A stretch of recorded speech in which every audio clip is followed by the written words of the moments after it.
वज़ीर फाइनेंस हरीश राव ने तेलंगाना में वाईएसआर कांग्रेस पार्टी के क़याम की कोशिशों पर अवाम को खबरदार करते हुए कहा कि तेलंगाना में आंध्र प्रदेश के मौके परस्तों के लिए कोई जगह नहीं है।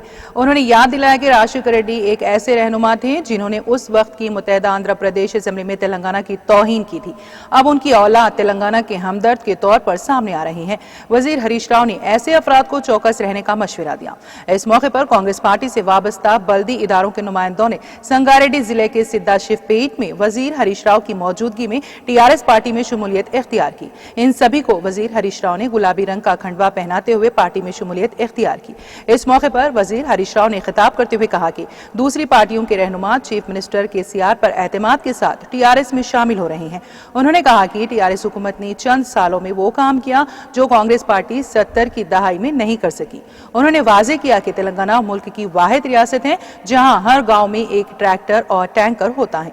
उन्होंने कहा कि टीआरएस के इख्तिदार में आने के बाद जिले में एक मेडिकल कॉलेज कायम किया जा रहा था। सीएम केसीआर के इंतखाबी वादे के मुताबिक संगारेड्डी को मेडिकल कॉलेज की मंजूरी दी गई। पिछले हुक्मरानों ने संगारेड्डी के लिए कुछ नहीं किया।